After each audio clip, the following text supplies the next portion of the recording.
Welcome to the Module 5, Part 2. In the last lecture, we had seen how to fabricate an inverter IC. So, the base material over here is the wafer or the substrate, and then over that, silicon dioxide is grown, and over that, a layer of photoresist. So, this is done by a process of oxidation. Then, etching is done till the base surface or till the substrate, and then N impurities or P impurities are being diffused. An alternate method of diffusion is ion implantation. Polysilicon is grown on the entire surface and it is etched off in a selective areas to form the gate terminal of the device. Then the PMOS and the NMOS transistors are formed, and at the end metallization is being done. So these are the different fabrication processes: thermal oxidation, diffusion, rapid thermal processing, ion implantation, chemical vapor deposition, lithography, etching, and metallization. We have to study all these methods of oxidation, diffusion, and ion implantation. Polysilicon is grown over the surface to form gate terminal by the process called as chemical vapor deposition. Masks are created using photolithography process. Etching is done during the process of fabrication. Then metallization is done at the end to make the interconnection. Before we start with the processes of the thermal oxidation and the diffusion and rapid thermal processing, there is a process called as wafer processing, where the wafer itself is being processed before starting with the diffusion. So before we start with the thermal oxidation, wafer processing is being done. Wafers are cut from ingots of single crystal of silicon.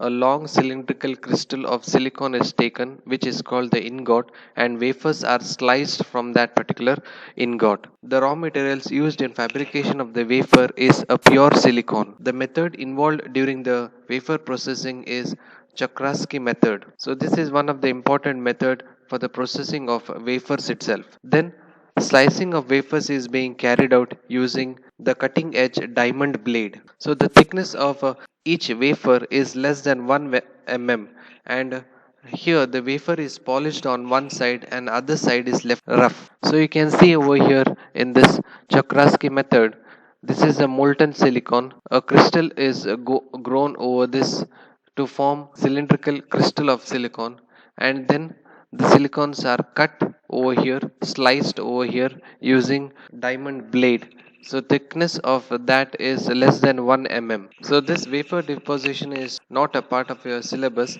It is just for your information that before oxidation there is a process called as wafer fabrication itself. So the first method is wafer oxidation or thermal oxidation. Many fabrication steps involves heating up the wafer in order to enhance the chemical process. One of the important example is the silicon dioxide itself, which is formed from the oxidation of silicon. Here the process involves placing up of the batches of wafers. So here you can see different wafers are being placed, batches of wafer are being placed. So this is one single wafer.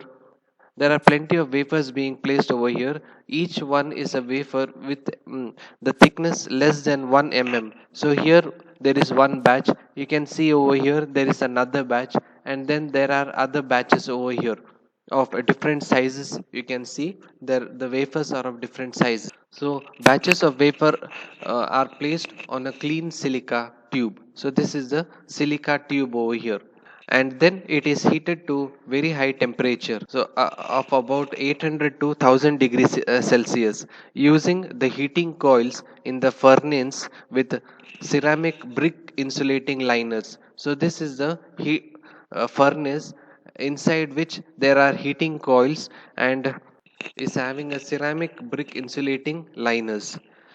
So gases such as oxygen or water H2O is flown into the tube at atmospheric pressure. So it is flown from one end of the tube and it flows out from the other end of the tube. So this is horizontal furnace. This is the horizontal furnace which were being used earlier. So nowadays they use the vertical furnace because of its advantages over the horizontal furnace. The advantages are uniform oxidation process of the in the vertical furnace. So this is the diagram of the vertical furnace. Silicon wafer over here is placed in the silica wafer holder. So this is the silica wafer holder and the silicon wafers are placed over here. So they are facing down. That is, the smooth end is facing down and the rough end is facing up, just to avoid contamination. Wafers are moved into the furnace and a gas is flown into the vertical furnace from the right end. So here you can see the gas inlet, and this is the gas inlet over here. There is a printing mistake. This is a gas outlet, so it has to go out. So the gas flows from the top, it flows down in a uniform manner, and then it flows outside. So this is gas inlet, and over here it is gas outlet. So if oxygen is passed into the furnace, then Si plus O2, Si is the silicon wafer, plus O2 will form SiO2. So this is called dry oxidation, because gas is being flowed into the furnace for the oxidation. Now if water is flown into the furnace for oxidation, so it will be Si plus 2H2O will be SiO2 plus 2H2. So here you can see the equation. Si plus O2 will be SiO2. So O2 is oxygen, so it is dry oxidation, and Si plus 2H2O is equal to SiO2 plus 2H2. Since water is involved during the oxidation, it is called the wet oxidation. So in both the cases, silicon is consumed from the surface of the substrate, and in both the cases we have silicon dioxide being formed.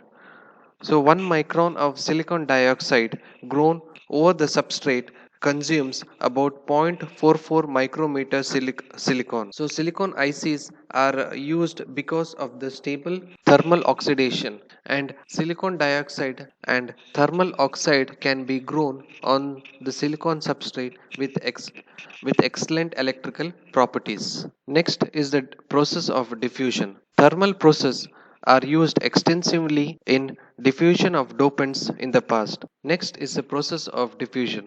Thermal processes are used extensively in the past in diffusion of dopants. Wafers are oxidized and windows are opened using the photolithography process and the etching steps. The dopants such as boron, phosphorus, and gallium arsenide are introduced in wafers at a very high temperature of 800 to 1000 degrees Celsius.